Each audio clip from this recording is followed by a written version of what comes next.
Greetings, Ur Nation. It's Omnis. We're back with another YouTube video, but I'm not going to do tower stuff this time. I wanted to show off how I do hard solo boss mode dungeons. And so it's something I've talked about quite a bit, so we're going to kind of dive into it.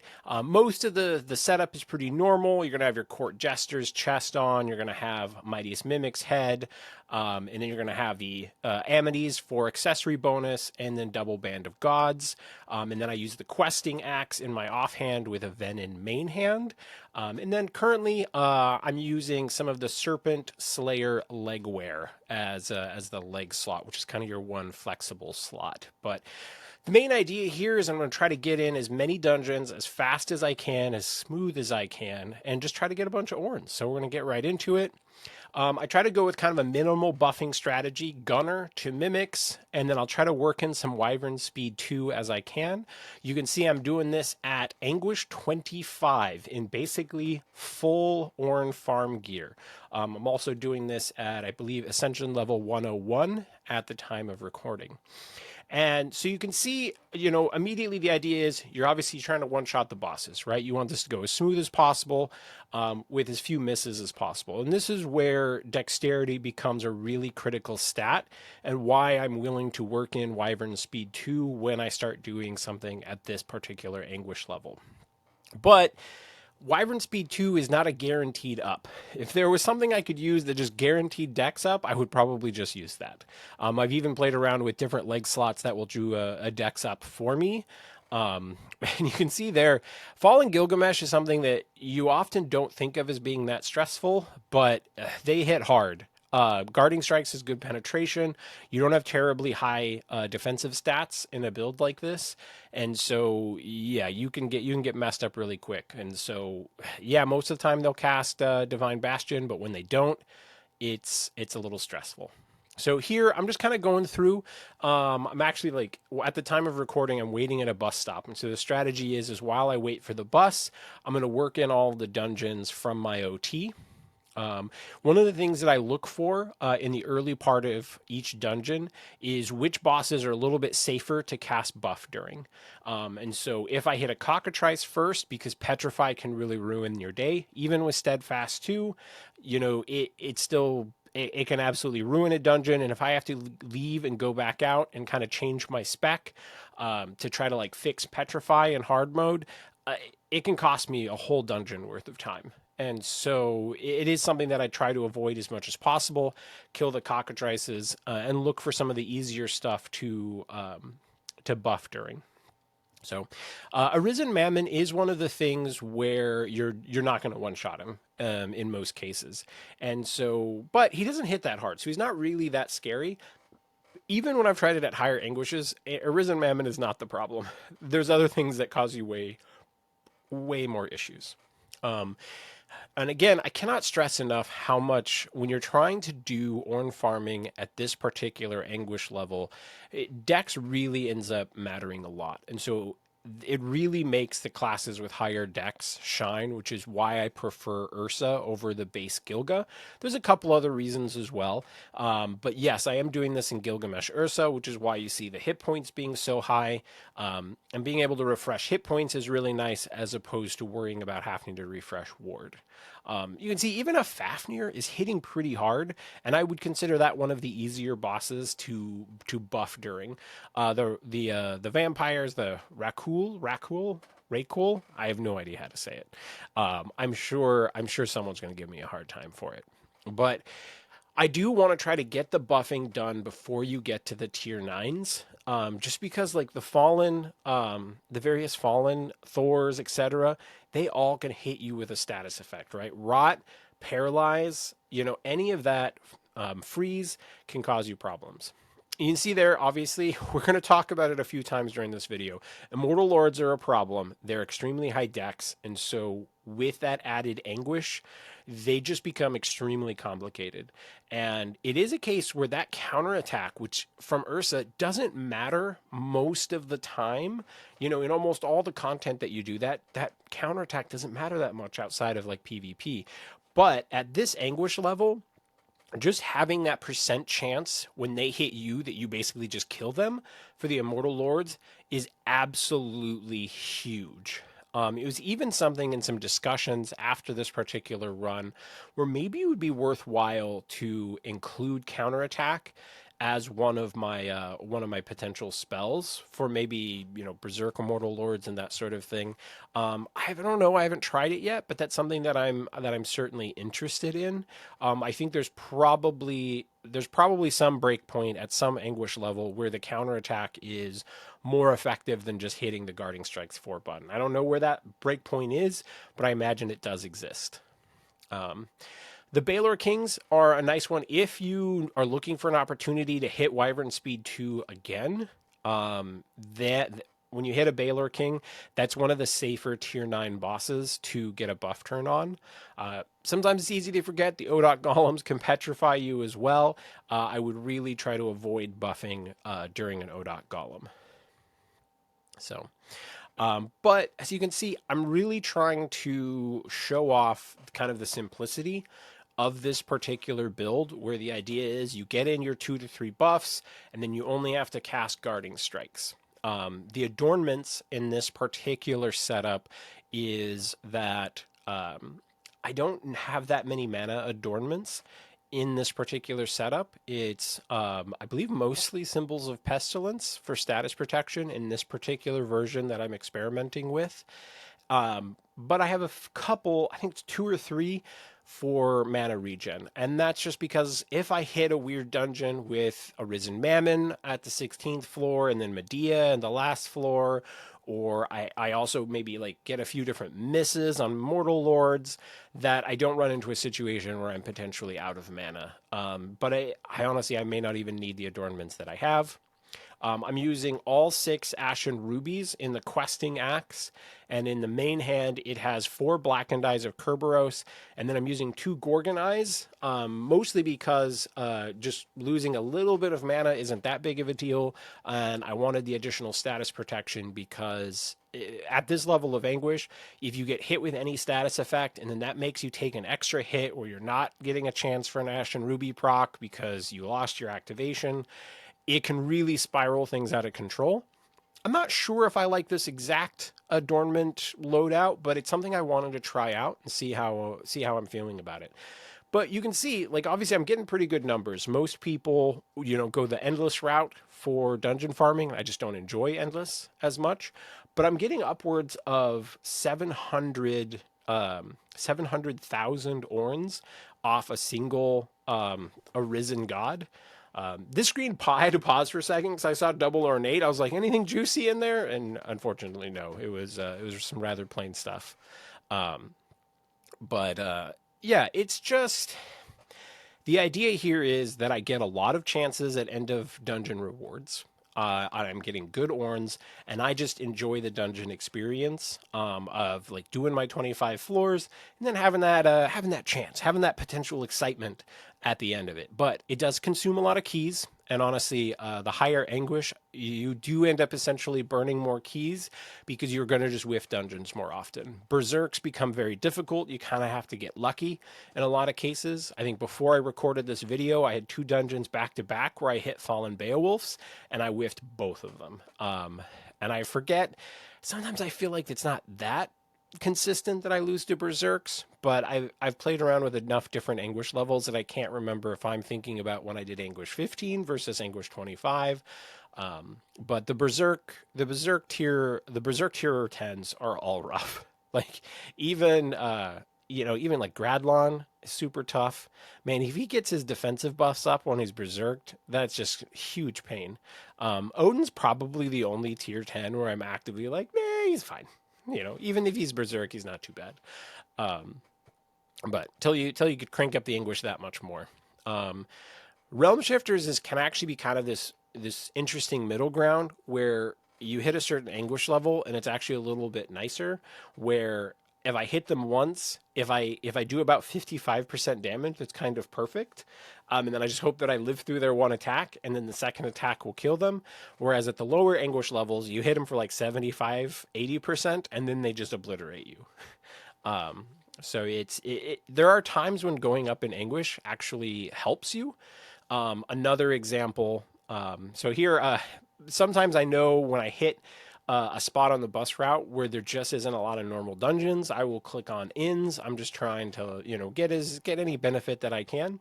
Um, and I knew right there that I was in this little gap where there was going to be no normals for at least, a minute or so. It's just something I try to avoid, but you can't control the RNG of which dungeons are where. But back to my point, that one of the things I've also noticed with the Immortal Lords is at Anguish 15, my counterattack might not kill an Anguish Lord. If it just uses a basic attack or not a particular hard hitting attack, at the lower Anguish levels, the counterattack won't kill them.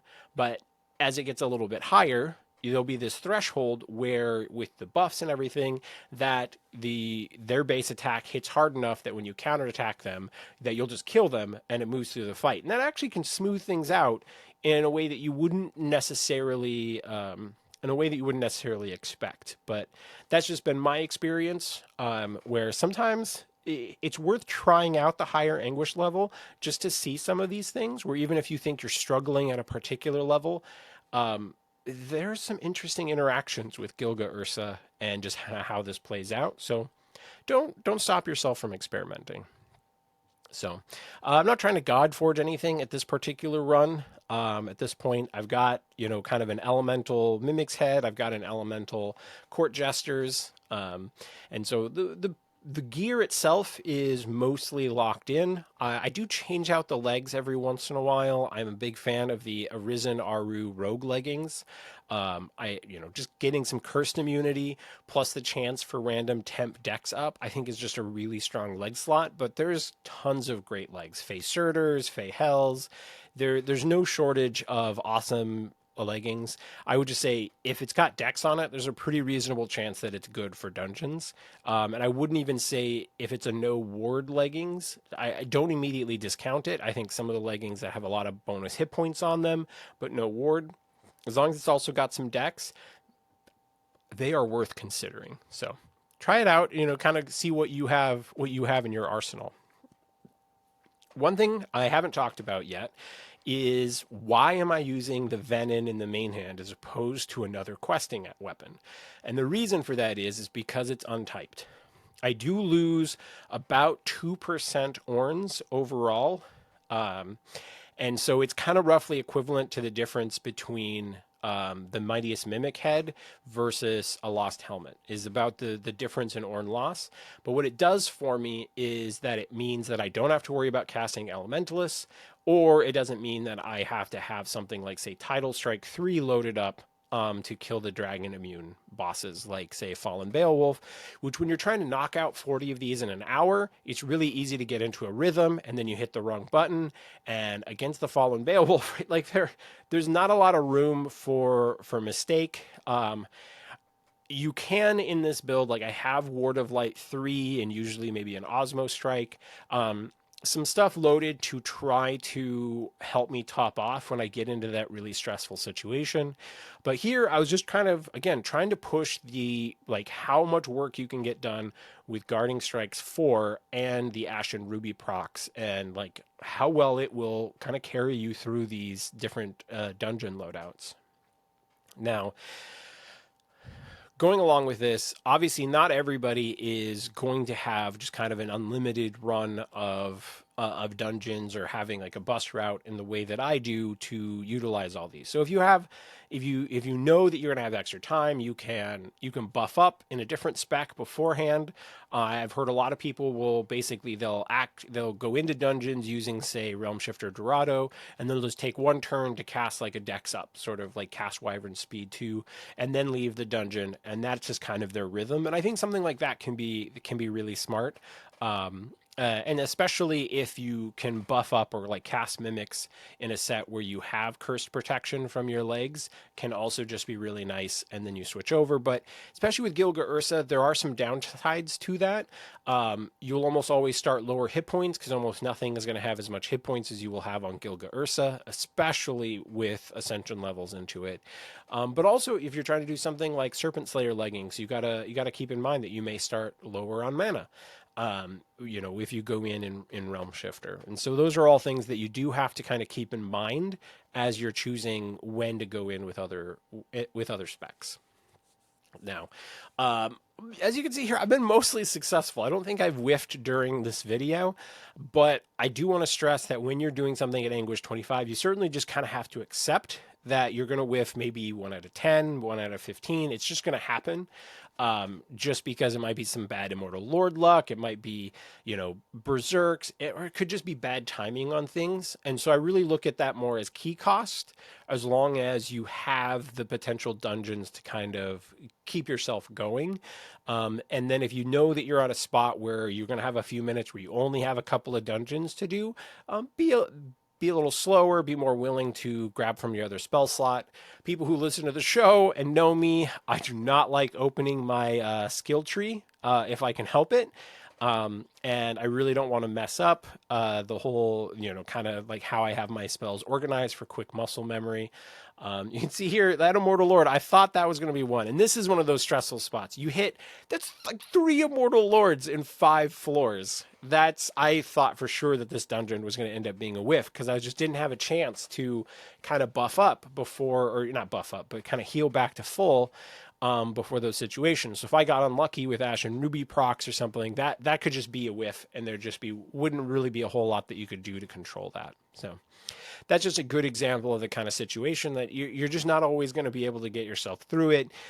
A little bit, I know that when you're wearing Ornn farming gear, you don't think of yourself as kind of brute forcing something, but there's a lot of like, can I one shot this and pray that I don't die? Is a lot of the strategy. And it's really easy when you're first trying to get used to this to buff up right away and forget that you still have to think about it.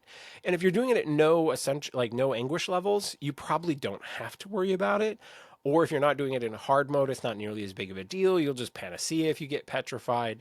But as you want to kind of master this sort of strategy of hard solo boss dungeons, then learning which mobs to buff against and which not to, and respecting where you're at health wise, because you can get Immortal Lords pretty low floors, and if you come out of the tier 8 bosses and go like right into an Immortal Lord, yeah, man, it's rough. Especially but on the flip side, it also gets really rough if you start getting into the tier 9s and you get an Immortal Lord or you get a Berserk Fallen or something, and you haven't finished buffing yet, and your damage isn't high enough, which also means you're not getting as high of Ashen Ruby procs, that can also lead to a dungeon failure. So you just got to make kind of smart calls across the board.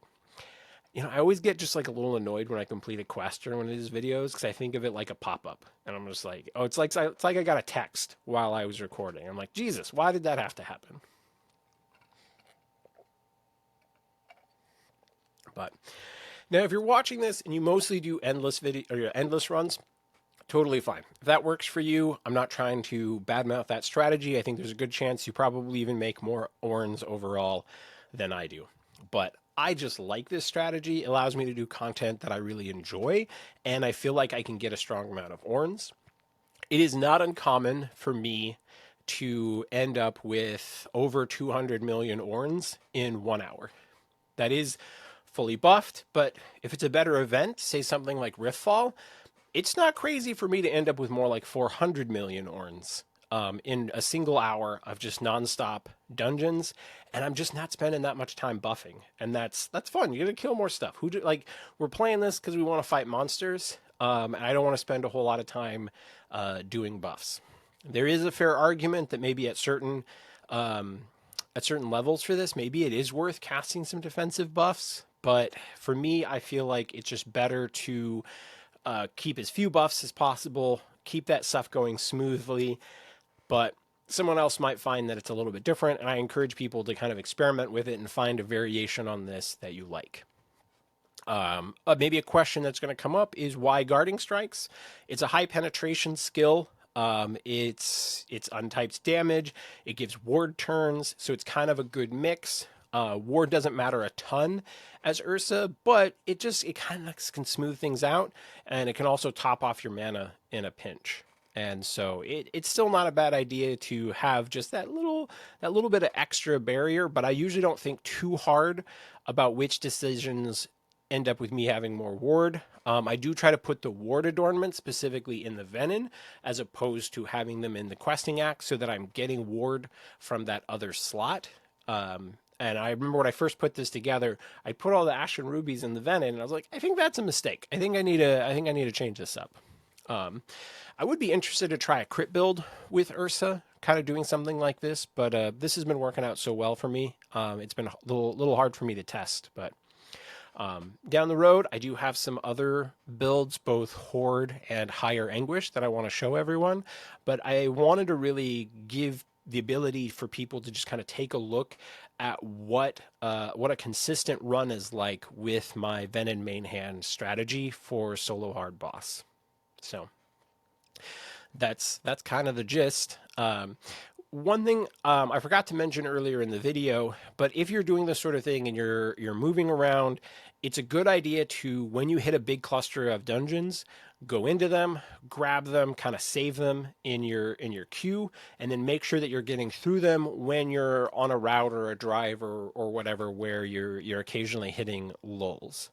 And so managing that can also be just as important as what you're doing within the dungeon, because the more time you're kind of wasting messing around with stuff or not having a dungeon, oh man, oh counterattack, saving the day on that one. God bless Ursa counterattack. But it's also important just to realize that the more time that you spend going into dungeons and then fleeing is time that you probably should be doing dungeons if you can. So, oh man, these immortal lords, they just make you sweat. They're just so stressful.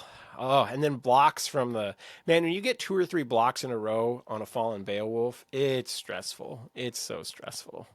Um, it's totally okay if again you have limited dungeons to maybe when you hit some of these spots, go out and switch to a slightly different spec that'll give you a little bit more protection. Um, Maybe just switch into more dex gear. There's a few different options. Sometimes just switching the main hand to a celestial weapon can help you quite a bit. Just anything that kind of smooths things out. Usually, if I get petrified, what I'll do is I'll switch to a health recovery amity. I'll switch to a head slot that makes cursed and berserk do minimal damage, and I'll switch to a pet that can dispel, and I'll just kind of try to survive long enough to get that petrify off, and then switch back to my normal spec. So that's the rough strategy. It can also, if you're in a tough dungeon, keep in mind that the levels where you get that lower level boss, like I believe it's floor 11, where if you don't quite have all of your buffs, you will often have a weaker boss here. Carmen's only a tier 6, so if you have another buff that you need to get done, watch out for that kind of thing. That can really kind of help round out the whole strategy. But a lot of this comes down to there are probably some slightly more optimal plans if you're willing to open the skill tree more often. Again, for me, it's about speed. I'm trying to get as many in. Trying to keep to like 40 dungeons an hour is not easy. It is very difficult to keep up that pace and keep it organized that well. And you'd be surprised how much a couple seconds per dungeon adds up and can cut like a whole dungeon out of the overall run if you're not careful. But here we are. We're kind of wrapped up.